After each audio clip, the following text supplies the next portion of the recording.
Muchas gracias, Cristian. Buenas tardes con todos. Quiero agradecer en primer lugar al comité organizador, al doctor Modesto Montoya, por la invitación a participar en este evento. Para mí siempre es un placer estar acompañándonos en las reuniones de ESI, aunque este año, en este invierno, nos ha tocado algo muy diferente. Y bueno, con todo gusto les pasaré a mostrar, como menciona Cristian, un resumen de los avances de dos de los proyectos que venimos realizando, uno de ellos relacionado con la producción de la vacuna y el segundo, el avance de los estudios que tenemos en relación al desarrollo de un tratamiento de inmunización pasiva para los pacientes COVID usando anticuerpos IgY de gallina. Bien, en estos momentos, de acuerdo a las fuentes oficiales de información, los avances de las vacunas, ya tenemos más de 170 de ellas. La gran mayoría se encuentra todavía en fase preclínica, es decir, en estudios de animales, en donde se pasa por ratones y luego monos, para ver tres cosas: seguridad, inmunogenicidad en la capacidad de levantar anticuerpos y inmunogenicidad en la capacidad de levantar una respuesta inmune celular. Como vemos, algunos están en fase 1, fase 2, fase 3, hay una aprobada y bueno, ya estamos todos a la expectativa de que estas vacunas se hagan viables. Las nuestras están todavía aquí en fase preclínica, culminando, y es el motivo de la explicación de los próximos minutos. Quería comentarles en primer lugar que los tipos de vacunas que se están desarrollando a nivel mundial son de diferentes categorías. Tenemos las vacunas basadas en proteínas, que son el 37%. Una de nuestras 3 vacunas está en este rubro, el tipo de proteína. Tenemos vacunas en un vector viral, que son el 22%. La segunda de nuestras 3 vacunas es de este tipo.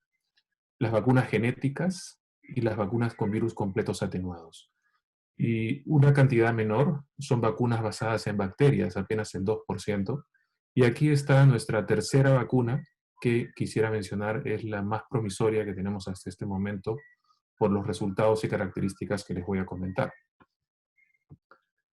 En cuanto a avances, el 85% sigue en la fase preclínica y apenas un 1% están en fase 2, fase 3, de modo que estamos frente a una carrera muy larga aún, con la participación de muchos investigadores en muchas partes del mundo tratando de alcanzar este gran reto que es desarrollar la vacuna. Muy posiblemente no vamos a tener una sola vacuna, está claro, y eso es bueno, dado que hay una incertidumbre respecto de cuál vacuna va a funcionar mejor, cuál va a tener la mejor potencia y eficacia, y cuál va a tener el mínimo número de casos. De modo que en estos momentos, mientras más candidatos tengamos, es mucho mejor. Recordemos brevemente la estructura del virus. Sobre su superficie tenemos varias proteínas. Una de ellas, la más importante, es la proteína S, o la llamada proteína Spike. Esta proteína S, o llamada proteína Spike, es la responsable del punto de entrada del virus por un proceso de endocitosis hacia las células. Esta proteína S toma contacto directo con el receptor ACE2 de la célula. Este receptor ACE2 lo estamos viendo aquí en celeste y tiene la capacidad de interactuar con la proteína Spike del virus, que es una proteína que se extiende como un brazo, en cuyo extremo más distal están los residuos específicos que hacen el contacto directo con el receptor ACE2. Esta proteína Spike tiene dominios. Tenemos el dominio S2, el dominio S1, que es esencialmente un trímero, y en el lado más distal del dominio S1 está el subdominio RDB, por las siglas de receptor de unión, del dominio de unión al receptor, que lo vemos aquí en verde en esta representación de la estructura de la proteína. Considerando que este dominio o subdominio RBD es el que en última instancia hace el contacto directo con el receptor ACE2, está claro que la mayoría de los esfuerzos para desarrollar una vacuna o un tratamiento por inmunización pasiva, es decir, un tratamiento con anticuerpos para ayudar a los pacientes con COVID, deben estar apuntando hacia esta región. En nuestro caso, tenemos una proteína que es estrictamente este dominio RBD. Tenemos otra variante que está en el dominio S1. Y les voy a mostrar enseguida los rendimientos de cada una de estas y cómo estas se han comportado. Entonces, el objetivo estrictamente es, si nosotros tenemos representado aquí el dominio RBD de la proteína Spike, lo que buscamos es que el anticuerpo que se va a elicitar por la vacuna tenga la capacidad de unirse fuertemente a este dominio RBD y competir contra el dominio ACE2. De esa manera se ejerce una interferencia, una competencia, y el dominio RBD del virus ya no va a tener la capacidad de interactuar con la proteína ACE2. Lo que estamos viendo aquí es un modelo en 3 dimensiones de un cristal que ya está disponible, en donde se ha co-cristalizado el receptor ACE2 en verde con la proteína Spike. En azul estamos viendo el subdominio RBD, el resto es el dominio S1. Es importante tener en cuenta esta conformación estructural de la unión y entender cómo son los polimorfismos que hasta el momento se han venido detectando, es decir, las mutaciones que se han venido detectando en la proteína S para poder definir la vacuna óptima para una población. Si bien en última instancia lo que se busca de una vacuna es que ésta sea universal, hay que recordar que las vacunas pueden optimizarse. Pueden optimizarse por 2 vías. Una, en función del conocimiento de cuál es la población que está circulando en una determinada región. A partir de la distribución de las mutaciones se pueden identificar cuáles son las mutaciones más frecuentes y por lo tanto se puede ver cuáles son las variantes genéticas más frecuentes en una cierta población. De modo que aquella variante genética más frecuente sería la candidata ideal para inmunizar de una manera más óptima en esta población. La otra tiene que ver con las características genéticas del sistema inmune de una población, en la cual nosotros sabemos que los diferentes alelos que codifican a los complejos mayores de histocompatibilidad MHC1, MHC2, le otorgan ciertas características relacionadas con su afinidad hacia determinados epítopes. De modo que una genética de un individuo es diferente a de la de otro individuo, y en ese sentido van a tener diferentes afinidades por diferentes epítopes. De modo que, estrictamente hablando, una vacuna puede personalizarse.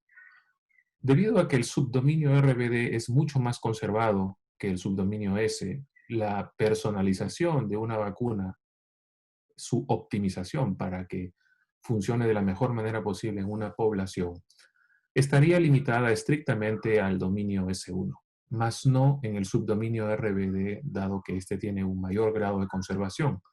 En particular, el motif más externo del subdominio RBD, que es el motif estrictamente que hace el contacto con la proteína ACE2. Y se ha visto hasta ahora en las ya más de 3.000 genomas disponibles que este motif es extremadamente conservado.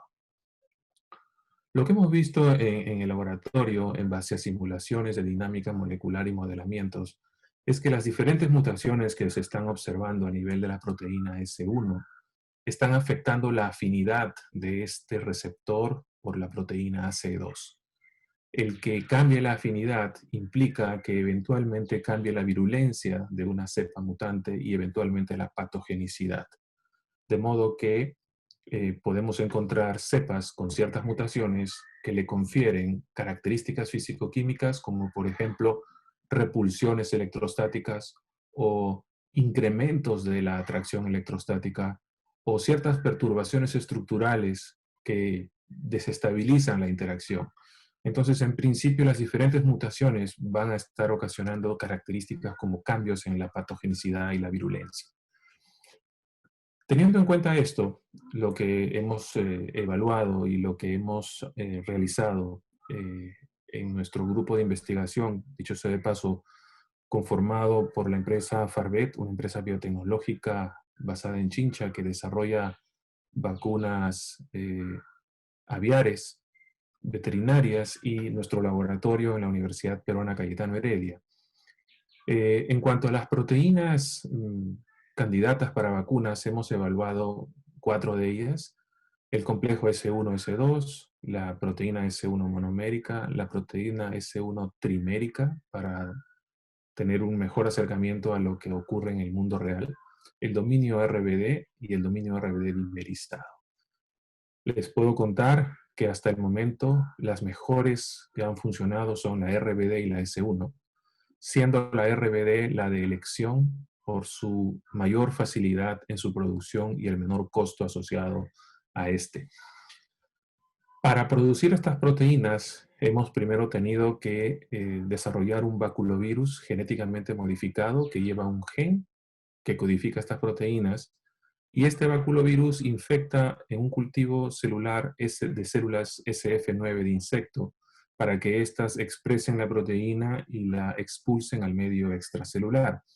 Trabajando en bioreactores de 200 litros, se puede purificar volúmenes concentrados de hasta 20 litros con algunos microgramos de proteína que se pueden purificar al final. Estas son evidencias de las diferentes fracciones proteicas que se han purificado. Han pasado por procesos de purificación de cromatografía de afinidad con columnas de níquel, seguidos por cromatografía de intercambio iónico. Y como les mencioné, finalmente las proteínas RBD y S1 han sido las mejores candidatas por su facilidad de expresión. La segunda vacuna tiene que ver con un virus aviar, el virus de Newcastle, el cual ha sido genéticamente modificado. Prácticamente se ha hecho una síntesis de todo el genoma viral para poder incluir elementos que permitan insertar genes y que estos se acoplen y terminen presentándose en la cápside viral. De esta manera, este virus de Newcastle puede exponer en su superficie, si es que se permite el ensamblaje, por supuesto, de la cápside, alguna proteína de interés. Quiero destacar que esto no se ha realizado recientemente, sino ya en los últimos 3 años en Farvet, relacionado a los objetivos de desarrollar vacunas veterinarias. La tercera vacuna es una salmonela de tipo enteritidis, que ha sido doblemente mutada para que no sea patógena. Se le ha eliminado un gen de virulencia, ya no tiene la capacidad de expresar las LPS en superficie, de modo que ya no es tóxica. Y además se ha insertado un gen que puede expresar en la superficie de esta bacteria las proteínas del virus RBD y S1. Esta salmonela se ingiere vía oral, entonces es una vacuna oral. Uno toma un volumen de aproximadamente 5 mililitros de una solución de salmonela. Esta salmonela llega al intestino, se replica durante 6 días y luego se autolimita y desaparece. En ese lapso, el sistema inmunológico, por algún mecanismo, ha tenido la oportunidad de observar a las proteínas RBD y S1 y levantar una respuesta tanto humoral como celular. Esta salmonela fue desarrollada en Farvet hace 4 años y desde aquella época se ha usado para vacunar cerdos específicamente contra el circovirus porcino. Más de 500.000 cerdos han sido inmunizados exitosamente con un alto nivel de seguridad y eficiencia. En este momento de estas 3 vacunas tenemos la mayor esperanza puesta en esta salmonella enteritidis debido a su muy bajo costo de producción, su alta seguridad, su simplicidad absoluta en cuanto a la producción. Tanto así que en los bioreactores que tenemos en Chincha podríamos producir 30 millones de dosis en un mes y una semana aproximadamente a un costo muy, muy bajo. Bien, para poder evaluar una vacuna, lo que necesitamos es ver la capacidad que ésta tiene de elicitar anticuerpos y luego ver la capacidad que los anticuerpos tienen para neutralizar al virus. El ensayo de neutralización normalmente es un cultivo de células en donde se expone el virus y se ve el efecto tóxico que tiene el virus sobre las células. Y se evalúa la capacidad del suero de bloquear esta capacidad del virus de matar a las células. En el Perú hasta el momento no tenemos un sistema de neutralización. bueno, debo hacer una corrección. Hace algunos días, el INS, la doctora Paquita García y su equipo ya han logrado estandarizar un ensayo de neutralización. Y bueno, tenemos una opción y una colaboración con ellos para evaluar los sueros de los animales vacunados, cosa que ya se ha iniciado. Sin Por cierto, embargo, disculpe, previo a esto, un par de minutitos para culminar. Muchísimas ok. gracias. Sin embargo, previo a esto, antes de tener esta capacidad de evaluar la neutralización, lo que hemos venido haciendo es ver la capacidad que tiene el suero de neutralizar a la proteína viral, es decir, la capacidad que tiene el suero de prevenir la unión de la proteína RBD hacia el receptor ACE2. Esto ha sido publicado hace 2 meses y se ve que hay una alta correlación entre la capacidad de un suero de neutralizar a la proteína con la capacidad que tiene el suero de neutralizar al virus en el ensayo de cultivos celulares. Hemos estandarizado una técnica de citometría de flujo en la cual hemos visto cómo los sueros de animales inmunizados o de pacientes con COVID tienen una alta capacidad de bloquear la interacción del receptor del dominio RBD al receptor AC2, 65% en los pacientes convalecientes. Y hemos verificado que la proteína RBD recombinante producida en Farvet juega el mismo rol. Esto nos ha llevado a ver que si nosotros inmunizamos gallinas, por ejemplo, podemos alcanzar niveles de bloqueos cercanos al 67%, similares a los que corresponde a un paciente convaleciente. Si inmunizamos alpacas con la proteína recombinante RBD, observamos eventos similares con capacidades de bloqueo de 80%.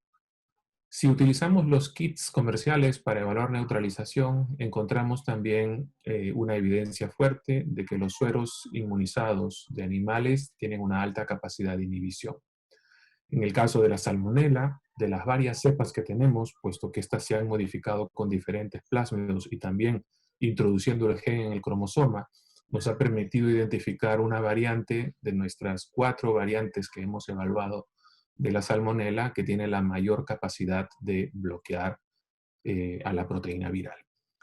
Resultados de ELISA nos muestran cómo a lo largo del tiempo, después de 49 días, los títulos de anticuerpos van subiendo, en este caso solo las absorbancias, y podemos ver cómo el uso de 3 adyuvantes por vía intramuscular en ratones nos ofrecen un espacio de entendimiento cómo ciertas proteínas RBD o S1 funcionan mejor que otras y con qué adyuvantes. Y esto nos ha podido evidenciar o nos ha permitido entender cuál es la mejor proteína que debemos usar, a qué concentración y con qué adyuvante.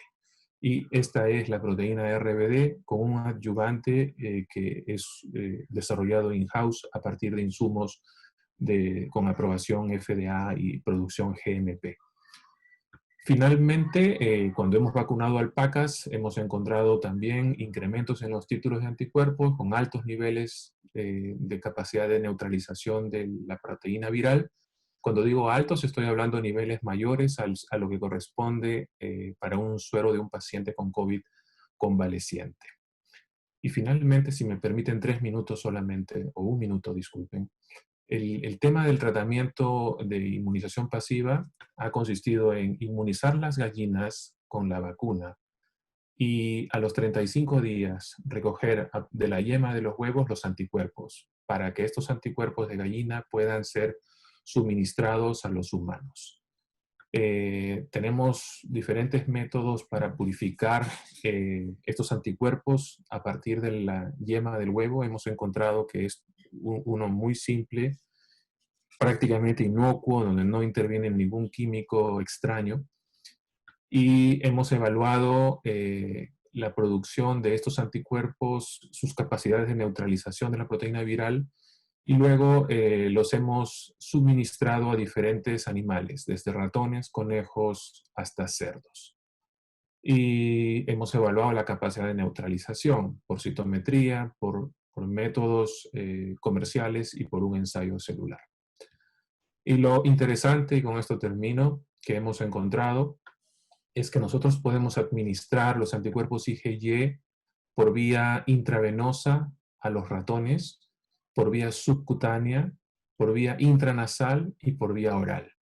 Las vías intranasal y oral, si bien nos han demostrado que a las 8 horas tenemos anticuerpos circulando en la sangre, los niveles de estos no alcanzan todavía a los valores que tiene un paciente humano convaleciente con COVID. Sin embargo, si administramos estos anticuerpos por vía intravenosa o subcutánea, sí alcanzamos altos valores, los cuales tienen un pico a las 8 horas y luego decaen en el tiempo. Si vemos aquí en el ratón por vía subcutánea, y finalmente lo que estamos viendo acá es cerdos por vía subcutánea, los cuales persisten hasta 80 horas. Y esto nos está mostrando que eventualmente estos anticuerpos IgY pueden ser administrados a pacientes que están en un estadio de COVID intermedio o avanzado y puedan beneficiarse, ya que recibir estos anticuerpos es como tener un ejército que llega a ayudarnos cuando estamos librando una batalla. Son anticuerpos no humanos que llegan para neutralizar al virus en nuestro organismo. Esperamos terminar ya muy pronto el ensayo final en cerdos y estamos viendo los protocolos y las autorizaciones para poder iniciar los ensayos clínicos en humanos. El tratamiento con anticuerpos IgY de gallina no es una novedad, ha sido probado exitosamente en muchos modelos animales, en algunos ensayos clínicos humanos. Se ha probado la capacidad de los anticuerpos IgY para neutralizar toxinas de venenos de serpientes y son suministrados por vía intravenosa o vía subcutánea sin mayor riesgo. De modo que es una alternativa muy interesante que puede proveernos, ojalá así suceda y los ensayos clínicos lo confirmen, una posibilidad para los pacientes que están en estados más graves y eventualmente puedan verse recuperados de su situación con este tratamiento. Bueno, agradecer a Concitec, quien apoyó en parte del financiamiento completo de todo este estudio, el cual ha sido asumido en gran medida por la empresa Farvet. Muchas gracias. Listo, doctor. Muchísimas gracias. En verdad, muy aleccionador y muy interesante todo lo que nos ha presentado. Se agradece, en verdad. Tenemos una pregunta de la doctora Ochoa que ha cedido justo, ella es la expositora que viene, y entonces ella quiere hacer una preguntita. Nos menciona, ¿cuál ha sido el máximo reto en este proceso de producción de anticuerpos y vacunas? ¿Cuál fue la máxima enseñanza para el equipo de investigación, doctor? Bueno, debo confesar que nuestro equipo nunca había trabajado en el desarrollo de una vacuna humana. Teníamos experiencia, nosotros trabajamos con Farvet 8 años, Farvet tiene casi ya 30 años trabajando en vacunas veterinarias. El máximo reto ha sido entender los protocolos y los procedimientos y requerimientos que se necesitan para trabajar con las vacunas y farmacológicos humanos. Familiarizarnos con las normativas, las reglamentaciones y todo esto, y nos encontramos que no es fácil, no es tan fácil producirla y probarla, hay que pasar por muchos procesos y filtros, y dicho sea de paso, es uno de los temas que en estos momentos se nos pone enfrente y hay una disyuntiva de qué hacer. Pero bueno, siempre tratando de buscar una salida en la medida de los casos. Claro que sí. Muchísimas gracias, en verdad, muy aleccionador, y esperemos que tenga el éxito total para que podamos tener en el Perú este producto en unos meses.